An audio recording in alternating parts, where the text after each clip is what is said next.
Hey listeners, it's Mandy from the Monomyth Diaries. We're pressing the pause button for just a little while during June and July to catch our breath and gear up for a powerful season 2. While we're away, we're bringing back some listener favorites, episodes full of honesty, heart, and transformation, in case you missed them the first time around or you just want to soak them in again. Mark your calendars. We return the first Tuesday in August with new voices, incredible stories, and meaningful conversations that we hope will inspire transformation and growth. Thank you again for listening, for sharing, and being part of this incredible journey with us. We can't wait to walk into season 2 together.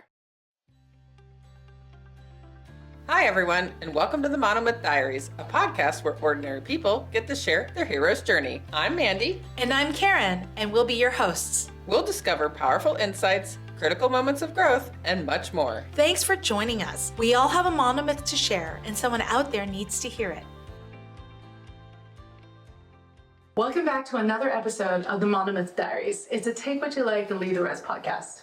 Today's featured hero is a friend of mine and Karen's that we met in a local community workout group. To me, our guest emulates attraction over promotion. That just means that they're walking the walk. It's like that idea of leading by example. So we are super excited to have Nikki join us, and welcome to the show. Thank you. Before we get into your journey, we're going to start with some Monomyth story starters. Mandy's going to hit you with the first one.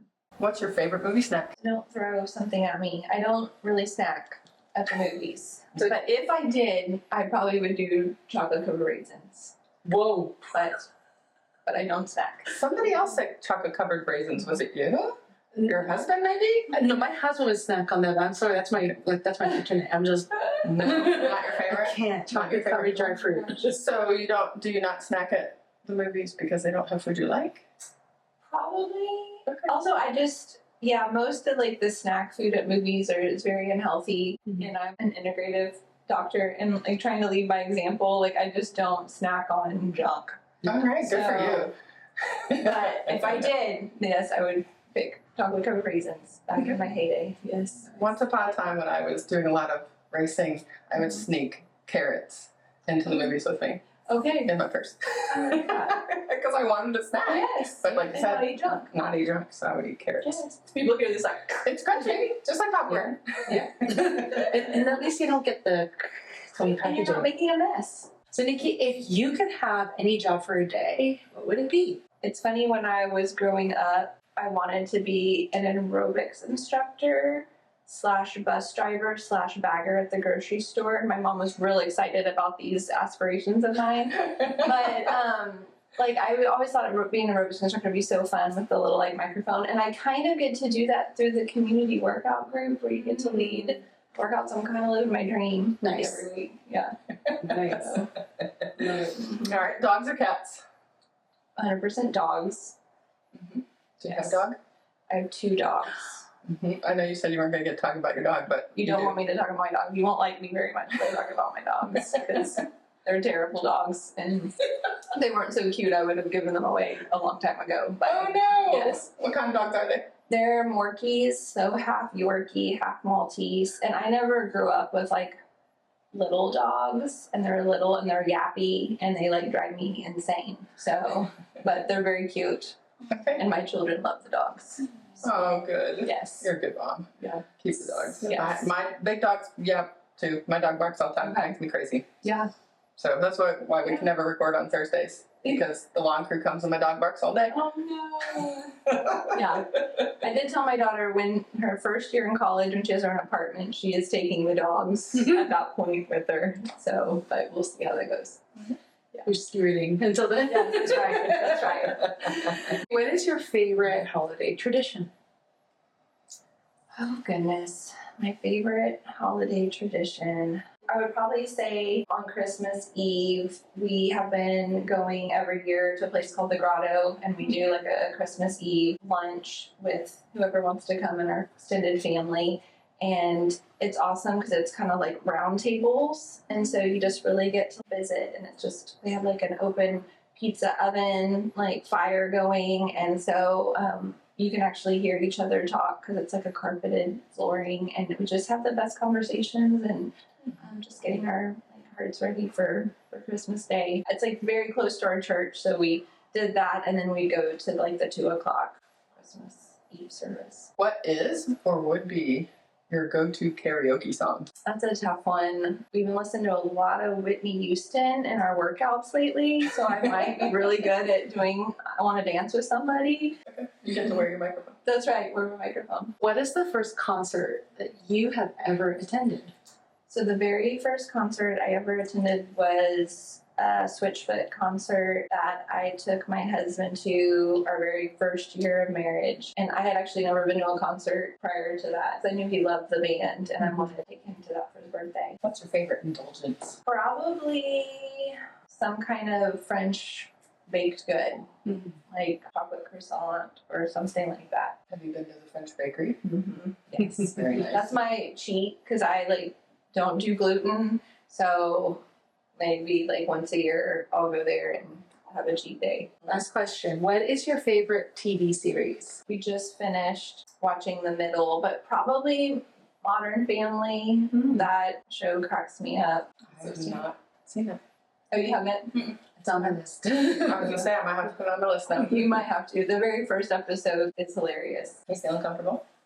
A little better? Okay, yeah. All right. Awesome. I know you said before you were feeling a little nervous. I know, yes. Yeah, It's a lot. it is. We really appreciate you being here.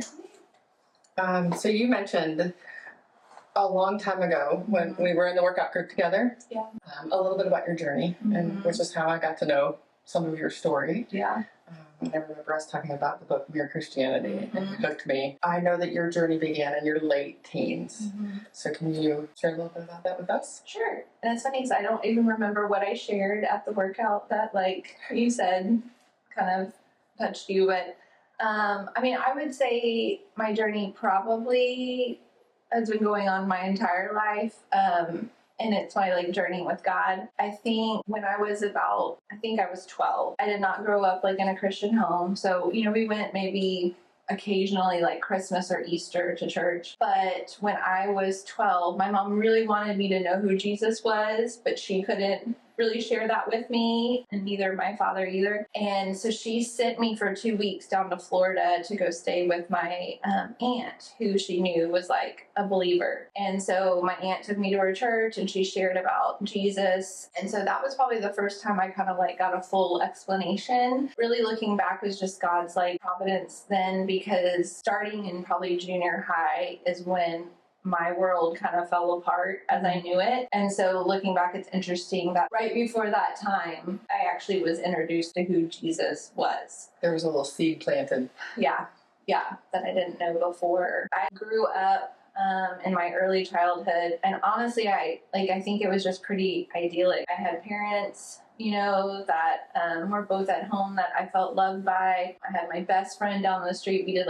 everything together. We had a big pasture in the back. I had a horse. I played outside all the time. My dad and I have the best memories and times of just being outdoors and going dewberry hunting and him taking me to the library. I just really had a great time. But like I said, once I hit junior high, life as I knew it fell apart. And so it was a pretty big shock. When your life kind of starts falling apart and bad things start happening, you really start questioning, is God good? Who is God and is he good? Because when you're going through a lot of painful things, it's hard to understand why. Yeah. And kind of during that time of adolescence, when I think it's already a confusing time for a lot of people, Right. Yeah. to see kind of your parents' marriage dissolve. My dad had lost his job. My mom came down and was diagnosed with an aggressive type of breast cancer and had to watch her do a double mastectomy, lose all her hair, while at the same time seeing my parents' marriage just dissolve in front of my eyes. It was just an awful time. But I was in also a pretty desperate time, just seeking, what is this crazy life all about and what am I doing? So how did you overcome all those feelings? Yeah, during my high school years, I had a good friend. We did track together. She invited me to go to her church. And so started hearing more about God, but also was super confused because a lot of the people at the church were just kind of hypocritical and it was cliquey. And so it was you're hearing one message, but then you're seeing something else lived out. And so, I really was in a state of wanting to know truth, but also very confused about what was the truth with everything. And so I think that was kind of a very dark time in my life because I didn't know where really to turn and how to make the pain go away. You know, you just want it to stop and you want life to give you a breather. That was a really challenging time. And so I had a lot of doubts about God and are you good and what are you doing and what is going on? Mm-hmm. Yeah. Totally relate. Mm-hmm. Yeah, you had used the word powerless. You feel Yeah. powerless, Yeah. seeing all of these things going on around you. Yes, absolutely. And I try to get a sense of control back by being a really good student. And I was straight A's all through high school. I was involved in whatever you could be involved in, played sports, president of clubs, I was trying to have some sense of control and to make some order to my life on what I could. So I was definitely an overachiever, but that came with a ton of anxiety and stress because it felt like at any moment I could let the ball drop and lose that sense of control. So you got a brief introduction to faith when you're 12. Yeah. And you have some time go past. Yep. You're Going to some church here and there with my friend. with your friends. Yeah. How did you find God moving forward? How did you find your faith? Yeah. Because you said you were a little confused by seeing all of these different messages. Right. Yeah. So I went off to college at Texas A&M, and I remember crying when I saw my mom leave as she dropped me off to college. But I also was gifted those 4 years of really just being away from family of origin and kind of just having some space to try to figure things out. And I remember I was in the Memorial Student Center at A&M and I was trying to study for an exam. And, having this internal struggle of God, are you there? Are you good? Who are you? And I remember sitting at the table and I'm overlooking this Memorial Student Center area with the piano and people are studying. And I just remember tears coming from my eyes and God, if you're there, I just want to know, will you tell me? I want to know what the truth is. And please tell me. And I'm so desperate to just know. And nothing happened at that moment. And I kind of pulled it together, packed up my stuff. But a couple days later, I was sitting back at that table studying. And a girl came up and asked if she could sit with me. And I said, sure. And so she sat and started asking me questions. I think one of the questions was if you were to die today and you were at the gates of heaven and they said, why should I let you in? And what would you say? This is a random person asking you this. Yes. And I was like, well, I've tried to be a good person and I've tried to do my best, those kinds of things. I'm telling her this. And she was real sweet and we were talking for a while. And she invited me to one of her friends' birthday party. I said I would go, which I don't know why. Now looking back, I would go with this random person. But anyway, I went, and her friend, when she introduced me, was so warm and loving and had me sit by her at her party and just really just loved on me. And so I actually started hanging out with the friend whose birthday it was over time. And she ended up later discipling me. And so it was really that relationship with her, and she invited me. There was a church called Grace Bible Church there in College Station, and there was a ministry called Breakaway, which Pastor Greg Mott, he's at Houston's First now, but he started that, where I actually started being able to formulate who God was through the church and my interactions with genuine believers. And that was one of the things that struck me about her, a genuinely kind, loving person who actually lived out what she was saying, which I hadn't seen before. And so that really was the start of me being able to really understand and learn about who this God is. It started there in the MSC at A&M with a prayer and just a desperate cry out to God. And it was just cool that he met me there, a couple days later in that same spot.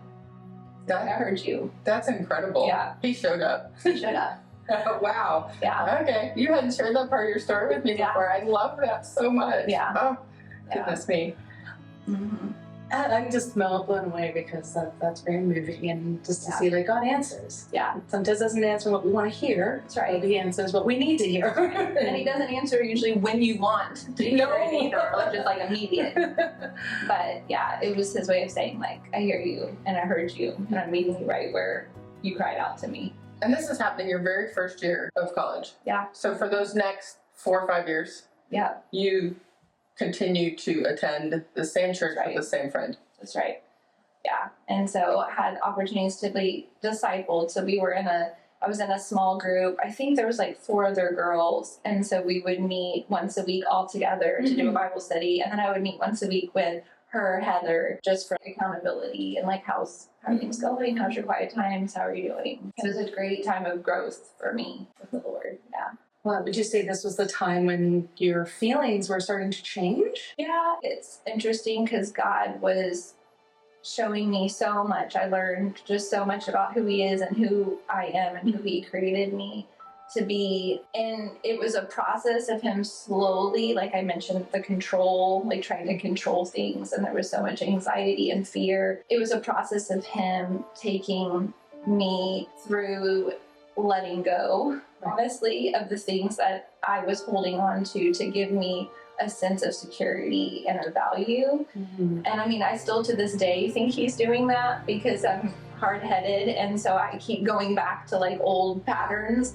And so it's like this just continual journey of him telling me, hey, you don't have to try to control everything. And would you also, how would you say were some of the significant changes that you were starting to notice in yourself as you're going down this spiritual journey? I think what's really difficult, and even early on in my faith, and even it'll creep in now, I think for most people when they are trying to find God, the order of things is really like you believe and then you try to work to be good enough to deserve God's favor, and then you can be saved. And I think that's kind of ingrained in a lot of religious undertones. And I think with Jesus, it is in a different order. It's you believe and you are saved, and then you go on to do good works. You are not doing the works to earn your value.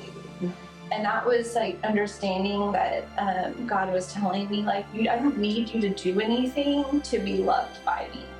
I don't need you to do all these good works and these good things and make straight A's and have it all together for you to be valuable to me and for me to love you. Like, I already love you. And if you don't do another thing, it doesn't matter because it's about the relationship with me. And that was so freeing. And like I said, I still will default to these old patterns of thinking because honestly, that's our world that we live in right now, is like, it's a performance-based world. You got to be good enough. And so it's hard to get out of that mindset and being like, no, I'm loved just the way I am. And he wants me in a relationship with me. He doesn't need me to do all these things. Now, of course, I want to do good things because I want to be like him and love him. But it's not for me to like earn something. It's really just genuinely to express love to him. So it's a different motivation, I guess. And it's freeing in a lot of ways because you can genuinely love people and love God without any strings being attached. And I think that was very difficult for me, as I felt like everything had a string attached. Someone's going to do something, but they're going to expect something back from you. And so God was rewiring my brain. That's not how I work. There are no strings attached with me. You give for fun and for free. Yes, that's right. Right? Yeah. That's right. Yeah. I love it. Were there any other key mentors? I know you've mentioned your aunt, right, that helped you when you were 12, and your friend that you've now met in college. Were there any other mentors or key people that have helped you on your spiritual growth? All along the way. That's the thing, and that's one thing God showed me too. He's like ultimately my provider, and he knows what I need along the journey and who I need along the journey. And all along life, God opens doors and brings people in, sometimes for a long time, sometimes just for a brief season. But they have changed me and impacted me. They've been his hands and feet in my life. All along the way, I've had people, and it could be, pastors like Timothy Keller's had a huge impact on my spiritual growth. And I've never met him. With Mere Christianity, books speak to me, and people's stories, like biographies, like The Hiding Place of Corrie ten Boom, like been so impactful, like love that story. But then I've had many people just love me and minister to me. Like the ladies in our, our workout group are just the hands and feet of Jesus and have blessed me with just being there for me with a word of encouragement, or if something's going on, they've come by, and help me out in whatever way. I have my church family, and I have a Sunday school class that I've been with. My oldest is about to graduate, but we raised our girls together, and they've been there for me. And parenting's hard. And so I've had these amazing Christian women who poured into me when I've been down and loved me. You seem to see everybody as your teacher. Yeah. God puts people in your life for a reason. That's right. And sometimes it's sandpaper people that have changed me the most. I call them, I forget who used the term Sandpaper people. Sandpaper. I love this. New phrase. So they're refining you, but it's unpleasant. And so I love this so much. Yeah.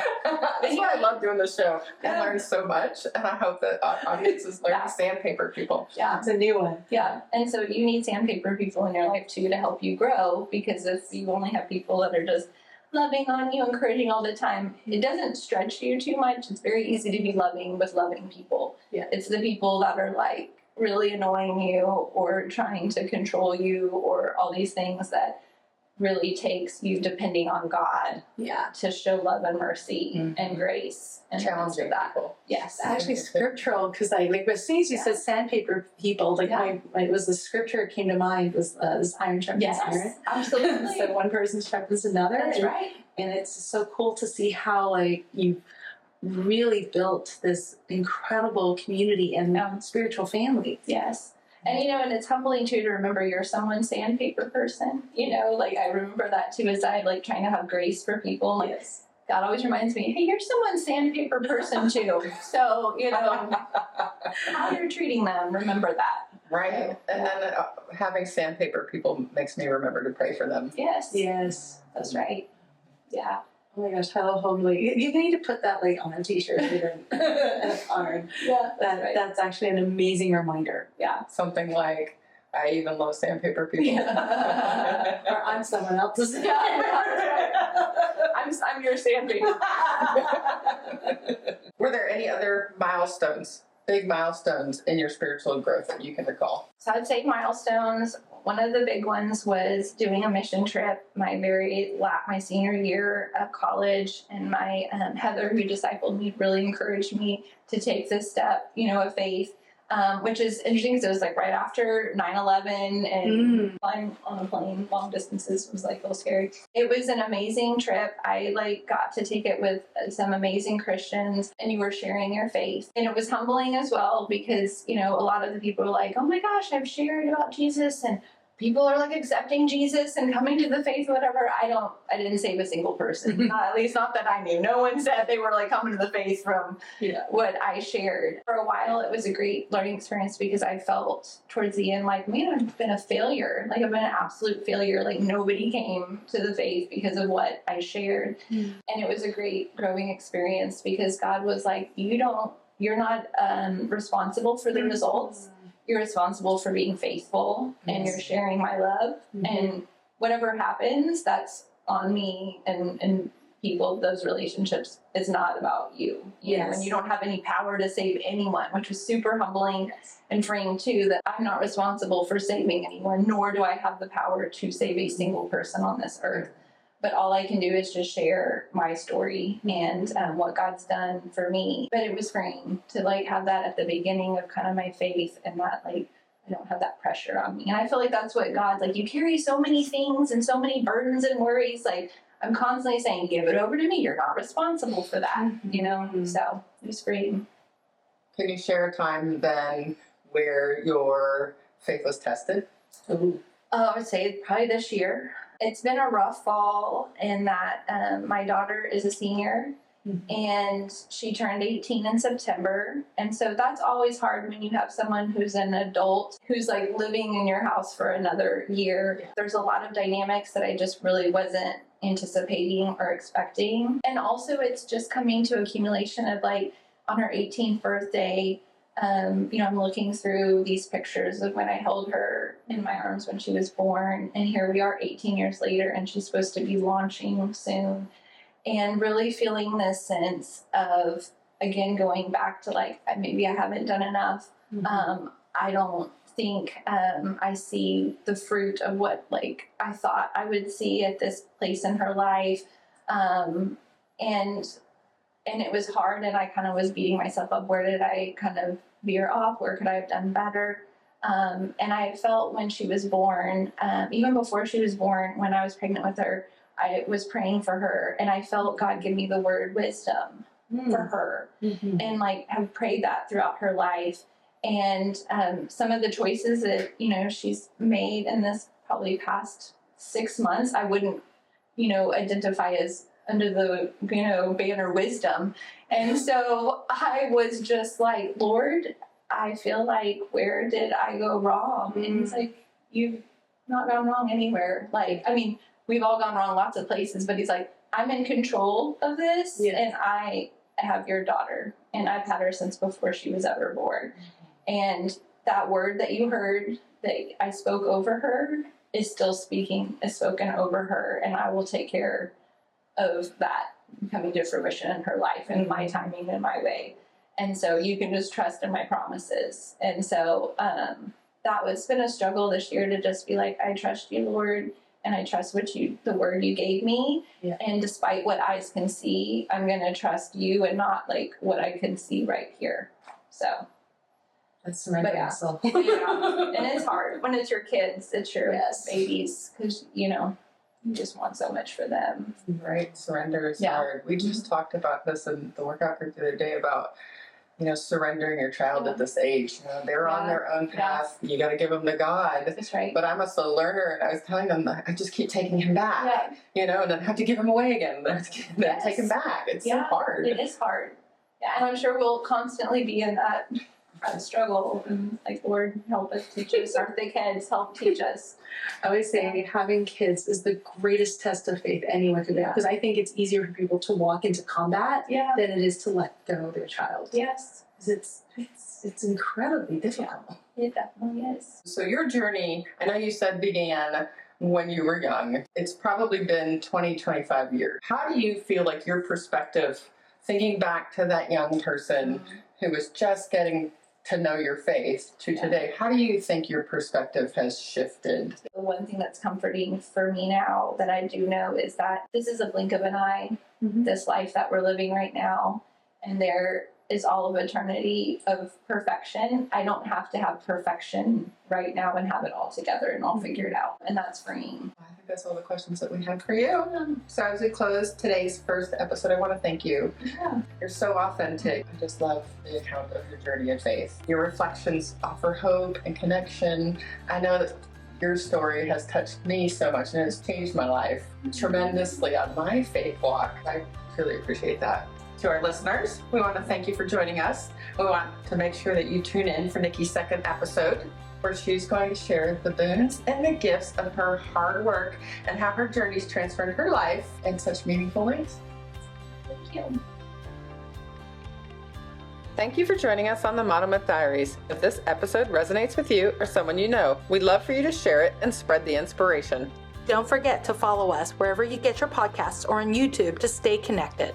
We'd appreciate if you could take a moment and rate and review the podcast. It helps us reach more people with stories of transformation and growth. You can visit us at monomythdiaries.com or text us directly from the show notes to reach out and keep the conversations going. Until next time, heroes, let's journey together through our monomyths.